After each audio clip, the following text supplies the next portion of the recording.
ഹരീഷ് വാസുദേവൻ ഒരു വക്കീലല്ലേ? വക്കീല് നിയമം പറയണ്ടേ? വക്കീല് പറയണ കേട്ടപ്പോൾ തോന്നി ഇന്ത്യ പാകിസ്ഥാൻ കരാർ പോലെ ഒരു കരാർ ഉണ്ടാക്കിയിരിക്കുകയാണ് കേന്ദ്ര ഗവൺമെൻറ്, കേരള സർക്കാർ. ആ കരാറിൽ നിന്ന് പിന്മാറാൻ പറ്റില്ല.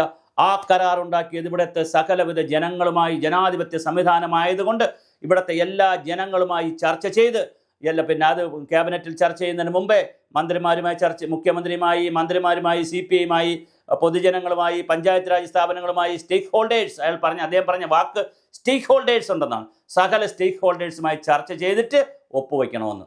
എൻ്റെ പൊന്ന് ഹരീഷ് വാസുദേവേ, നിങ്ങൾ കാര്യങ്ങൾ പഠിക്കൂ. ഇതൊരു കരാറല്ല. അങ്ങനെ കേരള സംസ്ഥാനങ്ങളും കേന്ദ്രവും തമ്മിൽ കരാറുകളില്ല, കോൺട്രാക്റ്റുകളില്ല. കോൺട്രാക്റ്റ് വയ്ക്കാൻ രണ്ട് രാജ്യമല്ല. കോൺട്രാക്റ്റ് എവിടെയാണ് വരുന്നത്? ADB, വേൾഡ് ബാങ്കിൽ നിന്നൊക്കെ പ്രോജക്റ്റുകളിന് പൈസ എടുക്കുമ്പോൾ കേന്ദ്ര ഗവൺമെൻറ് കരാർ വയ്ക്കും. സബ്സിഡിയറി എഗ്രിമെൻറ്റ് പോലെയൊക്കെ സ്റ്റേറ്റും വയ്ക്കാറുണ്ട്. വേൾഡ് ബാങ്ക് പ്രോജക്റ്റിലൊക്കെ അങ്ങനെ ചെയ്യാറുണ്ട്. പക്ഷെ മെയിൻ കരാർ വയ്ക്കുന്നത് രാജ്യങ്ങൾ തമ്മിലാണ്.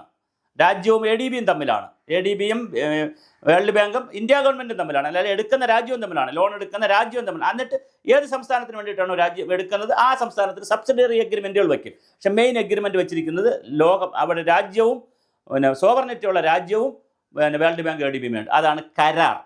ഇതല്ല MOU ആണ്. MOU എന്ന് പറഞ്ഞാൽ മെമ്മോറാണ്ടം ഓഫ് അണ്ടർസ്റ്റാൻഡിംഗ്, ഒരു ധാരണാപത്രമാണ്. കരാറാണെങ്കിൽ കടുകട്ടിയാണ്. ലംഘിച്ചാൽ കോടതി പോകാം, വലിയ പ്രശ്നമാണ്. MOU ലംഘിച്ചാൽ കോടതി പോകാൻ പറ്റില്ല. കേരള സർക്കാരും കേന്ദ്ര സർക്കാരും മറ്റൊരു MOU ഒപ്പുവെച്ചു. MOU-യിലെ കാര്യങ്ങളൊന്നും കേരള സർക്കാർ നടപ്പിലാക്കിയില്ല എന്ന് പറഞ്ഞ് കേന്ദ്ര സർക്കാരിനും കോടതി പോകാൻ പറ്റത്തില്ല. MOU-യിലുള്ള കാര്യം വെച്ചുകൊണ്ട് ഇതൊരു ധാരണാപത്രം മാത്രമാണ്. എന്താണ് ധാരണ? 82 പദ്ധതികൾ കേരളത്തിൽ നടപ്പിലാവുന്നുണ്ട്. എൻ്റെ പൊന്നു ഹരീഷ് വാസുദേവേ, അഭിജോത് കേട്ടപ്പോൾ സങ്കടം തോന്നി. ഇതാരെങ്കിലും ഒന്ന് ഹരീഷ് വാസുദേവന് അയച്ചു കൊടുക്കണേ, അതുപോലെ അഭിജോതിന് അയച്ചു കൊടുക്കണേ. പിന്നെ എന്തായാലും വേറെ രണ്ടുപേരും കൂടി പങ്കെടുത്തു. ഒരു വിദ്യാഭ്യാസ വിദഗ്ധൻ എന്നൊക്കെ പറഞ്ഞാൽ വിദ്യാഭ്യാസ രംഗത്ത് FKCTO എന്നൊരു സംഘടനയിൽ ആളും പങ്കെടുത്തു, വേറെ ഒരാൾ പങ്കെടുത്തു. ഈ 3 പേരോടും പറയാനുള്ളത്, നിങ്ങൾ എന്ത് ചർച്ചയാണ് നടത്തിയത്? പൊട്ടത്തരം. ഇന്നലെ നിങ്ങളുടെ അഭിജോതിൻ്റെ ഇന്നലത്തെ ചർച്ച ലോഹ പൊട്ടത്തരമാണ് ചർച്ച ചെയ്തത്.